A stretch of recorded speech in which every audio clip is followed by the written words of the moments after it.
Class 10th chapter 2 earphone ਸਾਹਿਤਿਕ ਰੰਗ ਕਿਤਾਬ ਵਿੱਚ ਚੈਪਟਰ 2 ਇੱਕ ਕਹਾਣੀ ਹੈ ਈਅਰਫੋਨ ਜੋ ਕਿ ਬਲਵਿੰਦਰ ਸਿੰਘ ਸੋਢੀ ਦੀ ਲਿਖੀ ਹੋਈ ਹੈ।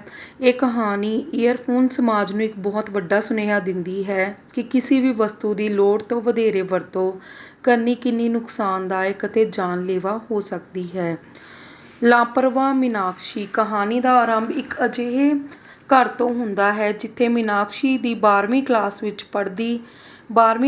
ਪੜ੍ਹਦੀ ਇੱਕ ਹੋਣਹਾਰ ਕੁੜੀ ਆਪਣੇ ਮਾਂ-ਬਾਪ ਨਾਲ ਰਹਿੰਦੀ ਹੈ ਤੇ ਪੜ੍ਹਾਈ ਵਿੱਚ ਉਹ ਹਰ ਵਾਰ ਫਸਟ ਆਉਂਦੀ ਹੈ। ਉਹ ਆਪਣੀ ਪੜ੍ਹਾਈ ਪ੍ਰਤੀ ਚੇਤੰਨ ਹੈ ਤਾਂ ਪੜ੍ਹਾਈ ਨੂੰ ਹਮੇਸ਼ਾ ਪਹਿਲ ਦਿੰਦੀ ਹੈ।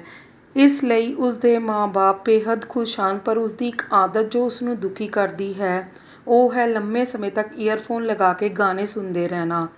ਮਾਂ-ਬਾਪ ਨੇ ਪਿਆਰ, ਗੁੱਸੇ, ਝਿੜਕ ਨਾਲ ਉਸਨੂੰ ਇਸਦੀ ਘੱਟ ਵਰਤੋਂ ਕਰਨ ਲਈ ਬਥੇਰੀ ਵਾਰ ਕਿਹਾ, ਪਰ ਉਸ ਦੇ ਸਿਰ 'ਤੇ ਜੂੰ ਤੱਕ ਨਹੀਂ ਸਰਕੀ। ਉਸ ਦੀ ਮਾਂ ਨਿਸ਼ਾ ਇੱਥੋਂ ਤੱਕ ਕਹਿ ਦਿੰਦੀ ਹੈ ਕਿ ਅਖ਼ਬਾਰਾਂ ਅਤੇ ਟੀਵੀ 'ਤੇ ਵੀ ਈਅਰਫੋਨ ਦੀ ਵਰਤੋਂ ਘੱਟ ਕਰਨ ਲਈ ਕਿਹਾ ਜਾਂਦਾ ਹੈ ਤੇ ਮੀਨਾਕਸ਼ੀ ਇਹ ਦੋਵੇਂ ਸਾਧਨ ਵਰਤਦੀ ਹੈ ਤੇ ਫਿਰ ਉਸ ਨੇ ਇਸ ਤੋਂ ਕੀ ਸਿੱਖਿਆ? ਉਹ ਮੀਨਾਕਸ਼ੀ ਨਾਲ ਕੈਰਮ ਬੋਰਡ ਵੀ ਖੇਡਦੀ ਹੈ, ਪਰ ਆਪਣੀ ਸਹੇਲੀ ਪੂਨਮ ਦੇ ਆਉਣ 'ਤੇ ਘਰ ਵਿੱਚ ਉਸਦੀ ਮਹਿਮਾਨ ਨਿਵਾਜ਼ੀ ਕਰਨ ਵਿੱਚ ਲੱਗ ਜਾਂਦੀ ਹੈ ਤਾਂ ਮੀਨਾਕਸ਼ੀ ਨੂੰ ਫਿਰ ਈਅਰਫੋਨ 'ਤੇ ਗਾਣੇ ਸੁਣਨ ਦਾ ਮੌਕਾ ਮਿਲ ਜਾਂਦਾ ਹੈ।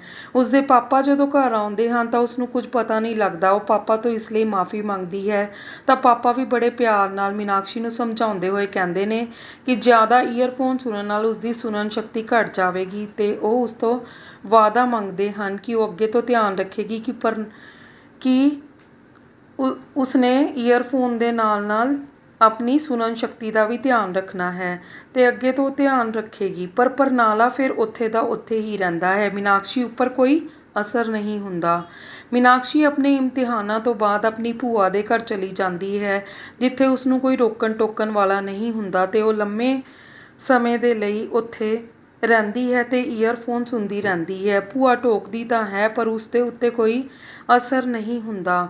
12ਵੀਂ ਦੀ ਪ੍ਰੀਖਿਆ ਦਾ ਨਤੀਜਾ ਉਸ ਲਈ ਫਿਰ ਬਹੁਤ ਵਧੀਆ ਆਉਂਦਾ ਹੈ। ਉਹ ਫਸਟ ਕਲਾਸ ਵਿੱਚ ਪਾਸ ਹੋ ਜਾਂਦੀ ਹੈ ਤੇ ਬਦਲੇ ਦੇ ਵਿੱਚ ਆਪਣੇ ਪਾਪਾ ਤੋਂ ਮੋਬਾਈਲ ਫੋਨ ਦੀ ਮੰਗ ਕਰਦੀ ਹੈ।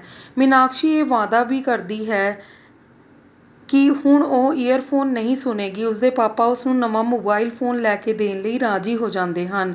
ਕੁਝ ਦਿਨਾਂ ਲਈ ਮੀਨਾਕਸ਼ੀ ਦੀ ਈਅਰਫੋਨ ਸੁਣਨ ਦੀ ਇਹ ਆਦਤ ਟਲ ਜਾਂਦੀ ਹੈ ਪਰ ਖਤਮ ਨਹੀਂ ਹੁੰਦੀ।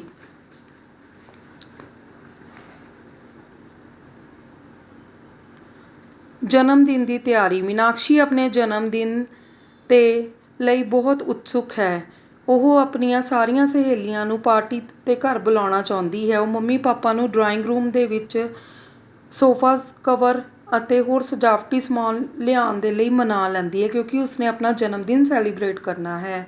ਪਾਰਟੀ ਦੀ ਖਰੀਦੋ ਫਰੋਖਤ ਕਰਨ ਲਈ ਮੀਨਾਕਸ਼ੀ ਆਪਣੇ ਮਾਂ-ਬਾਪ ਨਾਲ ਬਾਜ਼ਾਰ ਜਾਂਦੀ ਹੈ। ਜਦੋਂ ਕਾਰ ਪਾਰਕਿੰਗ ਵਿੱਚ ਲਗਾ ਕੇ ਉਹ ਤਿੰਨੋਂ ਜਾਣੇ ਬਾਜ਼ਾਰ ਵੱਲ ਪੈਦਲ ਤੁਰਦੇ ਹਨ ਤਾਂ ਅੱਜ ਫਿਰ ਮੀਨਾਕਸ਼ੀ ਉਹ ਈਅਰਫੋਨ ਕੰਨ ਵਿੱਚ ਲਗਾ ਲੈਂਦੀ ਹੈ। ਮੰਮੀ ਪਾਪਾ ਨੇ ਮਨਾ ਕਰਨ ਦੇ ਬਾਵਜੂਦ ਵੀ ਮੀਨਾਕਸ਼ੀ ਦੇ ਮੂਡ ਨੂੰ ਦੇਖ ਕੇ ਉਹ ਚੁੱਪ ਕਰ ਜਾਂਦੇ ਨੇ ਕਿ ਉਸਦਾ ਮੂਡ ਅੱਛਾ ਹੈ, ਚਲੋ ਇੰਜੋਏ ਕਰਨ ਦਿਓ। ਮੰਮੀ ਪਾਪਾ ਤਾਂ ਸੜਕ ਪਾਰ ਕਰ ਗਏ, ਫਿਰ ਮੀਨਾਕਸ਼ੀ ਨੇ ਜੋ ਕੰਨਾਂ ਵਿੱਚ ਈਅਰਫੋਨ 'ਤੇ ਗਾਣੇ ਸੁਣਨ ਦੀ ਆਦਤ ਲਗਾਈ ਹੋਈ ਸੀ, ਇਸ ਕਾਰਨ ਉਸਦੀ ਟੱਕਰ ਸੜਕ ਪਾਰ ਕਰਦੇ ਹੋਇਆਂ ਇੱਕ ਮੋਟਰਸਾਈਕਲ ਸਵਾਰ ਨਾਲ ਹੋ ਗਈ ਤੇ ਉਸਦੀ ਸੱਜੀ ਲੱਤ ਬੁਰੀ ਤਰ੍ਹਾਂ ਨਾਲ ਲਹੂ ਲੁਹਾਨ ਹੋ ਗਈ। ਉਸਦੇ ਮੰਮੀ ਪਾਪਾ ਨੂੰ ਕੁਝ ਸਮਝ ਨਹੀਂ ਸੀ ਆ ਰਹੀ ਕਿ ਕੀ ਕੀਤਾ ਜਾਵੇ। ਉਹਨਾਂ ਨੇ ਰਿਕਸ਼ੇ 'ਤੇ ਬਿਠਾ ਕੇ ਮੀਨਾਕਸ਼ੀ ਨੂੰ ਪਾਰਕਿੰਗ ਤੱਕ ਲਿਆਂਦਾ। ਉਹ ਉਸਨੂੰ ਹਸਪਤਾਲ ਲੈ ਗਏ। ਡਾਕਟਰਾਂ ਨੇ ਪੂਰੀ ਜਾਂਚ ਦੇ ਬਾਅਦ ਦੱਸਿਆ ਕਿ ਲੱਤ ਦੀ ਹੱਡੀ ਟੁੱਟ ਗਈ ਹੈ ਜਿਸ ਨੂੰ ਜੋੜਨ ਦੇ ਲਈ ਹੁਣ ਪਲਾਸਟਰ ਕਰਨਾ ਪਏਗਾ। ਸਾਰੇ ਰਿਸ਼ਤੇਦਾਰ ਯਾਰ ਦੋਸਤ ਪਤਾ ਲੈਣ ਲਈ ਪਹੁੰਚੇ। ਉਹ 3 ਮਹੀਨੇ ਬਾਅਦ ਠੀਕ ਹੋਈ।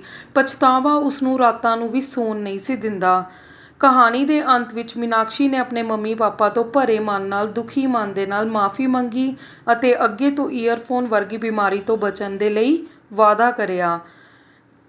ਤਾਂ ਸਾਨੂੰ ਬੱਚੋ ਇਸ ਕਹਾਣੀ ਤੋਂ ਇਹ ਸਿੱਖਿਆ ਮਿਲਦੀ ਹੈ ਕਿ ਸਾਨੂੰ ਮੀਨਾਕਸ਼ੀ ਵਾਂਗ ਆਪਣੇ ਦੋਸਤਾਂ ਨੂੰ ਈਅਰਫੋਨ ਦੀ ਵਧੇਰੇ ਵਰਤੋਂ ਨਾ ਕਰਨ ਦੀ ਸਲਾਹ ਦੇਣੀ ਚਾਹੀਦੀ ਹੈ ਕਿਉਂਕਿ ਮੀਨਾਕਸ਼ੀ ਵੀ ਹੁਣ ਜਾਣ ਚੁੱਕੀ ਸੀ ਕਿ ਕਿਸੇ ਵੀ ਚੀਜ਼ ਦੀ ਲੋੜ ਤੋਂ ਵਧੇਰੇ ਵਰਤੋਂ ਕਰਨੀ ਹਾਨੀਕਾਰਕ ਹੁੰਦੀ ਹੈ।